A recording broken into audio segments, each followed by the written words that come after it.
سلام دوستای عزیزم، اشرف هستم. به آشپزخونه کوچیک من خوش اومدید. من امروز میخوام کوکو سبزی درست کنم و میدونم مثل همه غذاهای دیگه همه بلدن چجوری درست کنن. من میخوام مدلی که خودم درست میکنم و به شما نشون بدم.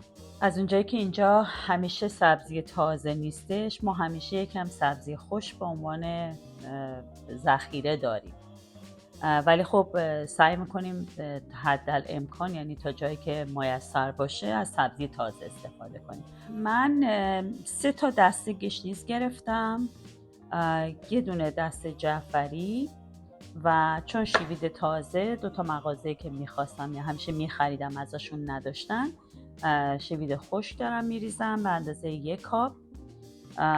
و برای داخل کوکو شما اگر دوست داشته باشین میتونین زرشک و گردو بزنین، خیلی خوشمزه میشه. و 1 قاشق غذاخوری هم من آرد میریزم، البته تخم مرغ 5 عدد و ادویه‌جات هم نمک، فلفل، زردچوبه و 7 اسپایس که میشه 7 ادویه. سیر تازه ندارم، برای همین از پودر سیر میخوام استفاده کنم، ولی بهتون توصیه میکنم حتما سیر تازه استفاده کنید، چون خیلی متفاوت میشه، مزهش بهتر میشه. حالا من شروع میکنم اینا رو خورد میکنم و تمام سبزی ها رو با تخم مرغ رو قاطی میکنم که با هم دیگه مراحلش رو انجام میدیم و شما میبینید. برای کوکو سبزی شما باید سبزیتون رو خورد بکنید، یعنی تا جایی که میشه ریز ریز باشه، ولی خب بعضیا دوست دارن یکم درشتر باشه، به خاطر اینکه دوست دارن اون بافت سبزی رو زیر دندونشون حس بکنن. ولی هیچ قانونی نوشته نشده که حتما باید چجوری باشه، ما ترجیح میدیم که ریز ریز باشه. میگم اگر بتونید سبزیتون رو همه رو تازه داشته باشید خیلی خوشمزه تر میشه، ولی خب دیگه بعضی جا باید کامپرمایز کرد دیگه، باید یه جورایی ساخت به قول معروف. همونجور که گفتم اگر بتونید همه چیز رو تازه استفاده کنید خیلی بهتره. و خبر خوب این که من یه دونه کله سیر پیدا کردم. من توی پیاسیب زمینیم دنبالش بودم، ولی توی یخچال پیداش کردم که خیلی خوشحالم از این بابت، چون واقعا پودر سیر نمیتونه جایگزین، یعنی کاری که سیر تازه میکنه رو بکنه، خیلی در طعمش تغییر ایجاد میکنه. پس سیرتون رو تازه بخرید و حتما یخچالتون هم بگردید، مثل من نباشید.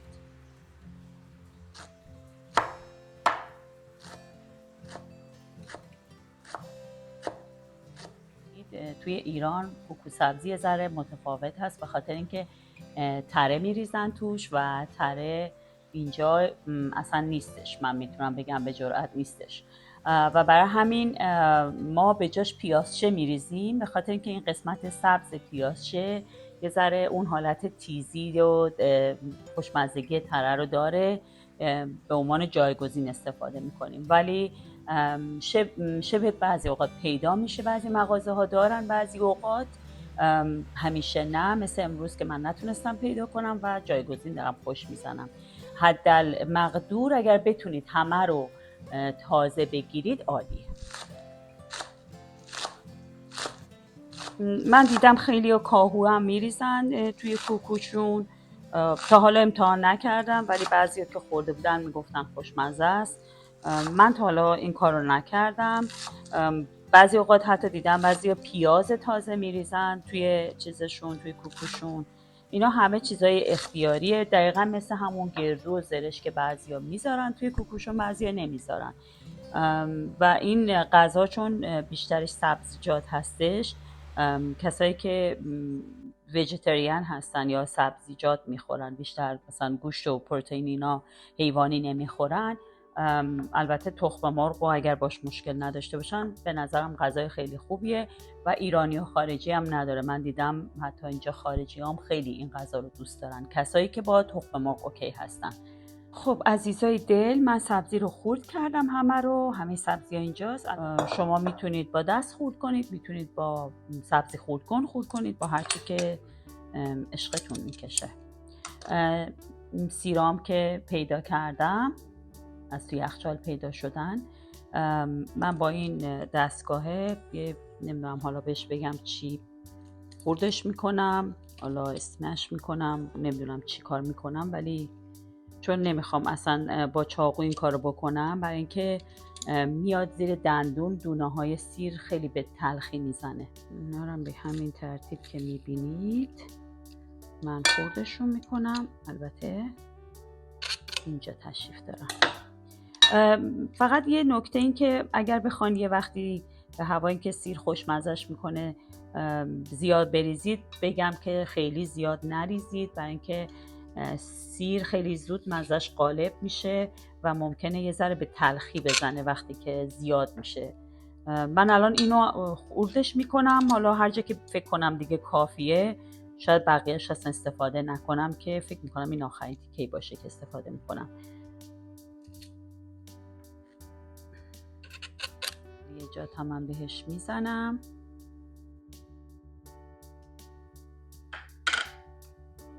فلفل و زردچوبه و اینم همون 7 ادویه‌مونه.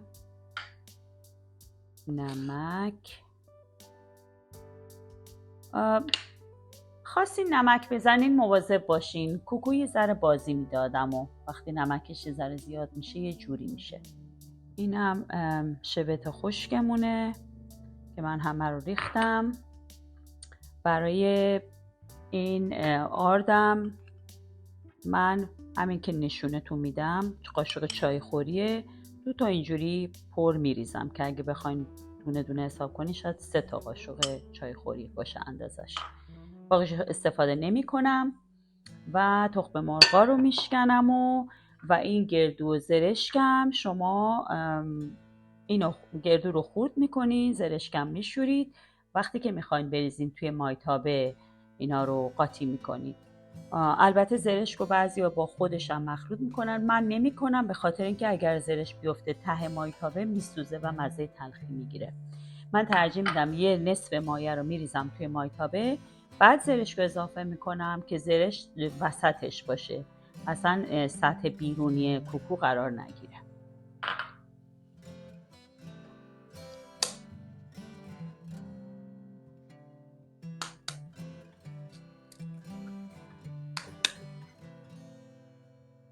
من برای این مقدار 5 تا تخم مرغ در نظر گرفتم. ممکنه بعضیا کمتر بخوان تخم مرغ بزنن، بعضیا بیشتر، ولی بسته به خودتون داره. وقتی کوکو رو هم میزنیم این تخم مرغ به ما میگه که بیشتر احتیاج داریم بزنیم یا کمتر. اگر خیلی خشک باشه باید یه تخم مرغ دیگه اضافه کنیم، اگر نه میبینید غلظتش خوبه و روون هستش دیگه اون موقع نمیخواد تخم مرغ دیگه اضافه کنیم. خب همونجور که میبینید همه چی قاطی شده و ما با هم دیگه مخلوطشون میکنیم.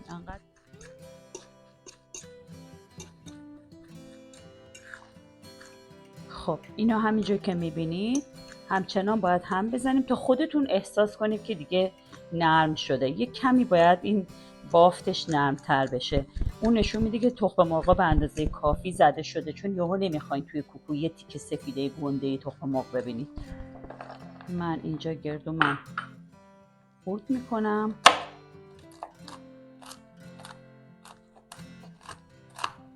دیگه اندازش به خودتون بستگی داره، میخواین درشتر باشه، میخواین ریزتر باشه، اصلا میخواین گردو داشته باشه.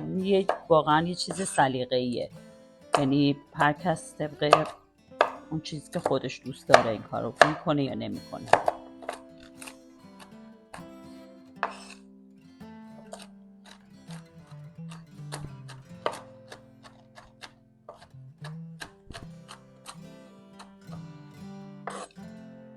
یادتون باشه که مایتابتون رو با روغن روی گاز باید یه ذره بذارین که قشنگ داغ بشه، مایتابتون گرم بشه، روغنتون داغ بشه. و بعدش اینو نشون میدم که چجوری من میریزم توی تابه. اونجور که گفتم نمیخوام زرشگاه بیرون باشه. خب مایتابمون رو روشن کردیم، روغنم من ریختم. اینم همینجور که میبینید روون شدنش در همین حدی که چنگال راحت توش دیگه میچرخه. وای میسیم تا روغنمون داغ بشه و اینو بریزیم توی مایتابه. من سعی میکنم نصفش رو بریزم.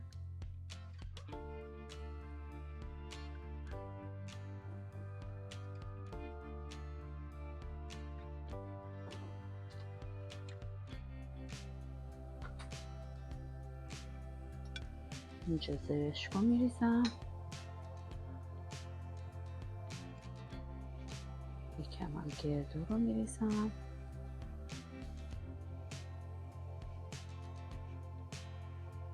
و باقی کوکو رو اضافه میکنم و سعی میکنم روی اینو بپوشونم.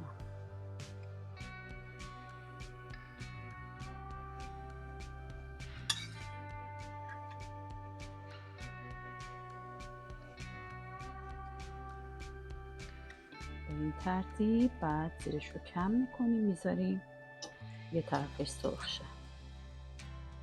خب من فقط خواستم بگم بدونید من برای در پوشش از فویل استفاده میکنم، برای اینکه حس میکنم که فویل خودش چون خیلی قشنگ داغ میشه یه گرمایی از بالا هم به کوکو میخوره و باعث میشه که زودتر و بهتر میپزه.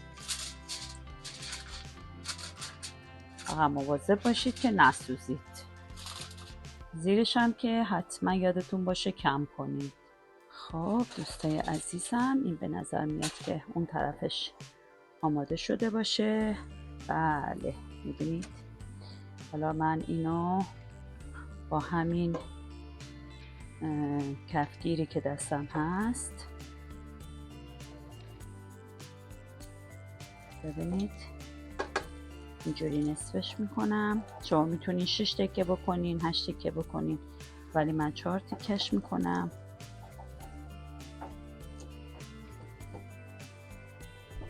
به این شکل.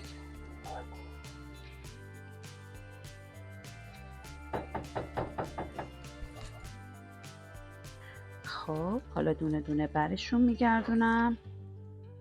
اگر بتونید بافتش رو ببینید نگاه کنید، گردو و زرش لاش هست، دقیقاً وسط قرار گرفته. وقتی تخم مرغتون خوب زده بشه کوکوتون به حالت اینطوری در میاد که همچنین یه ذره قطورتر و پفکی‌تر وای میسه.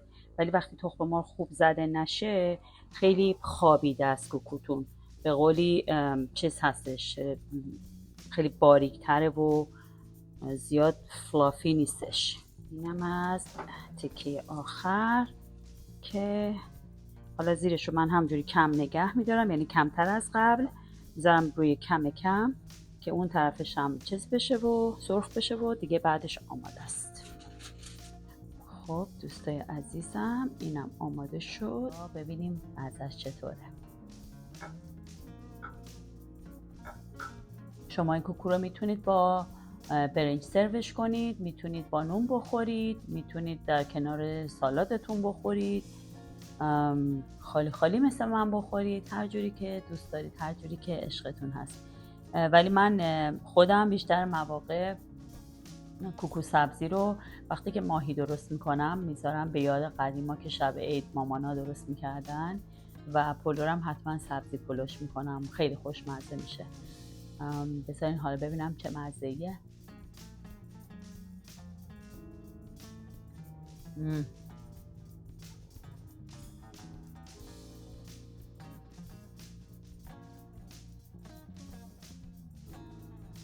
یه کوچولو گردو اومد تو دهنم، 2 تا زرشک اومد، خیلی خوشمزه شده.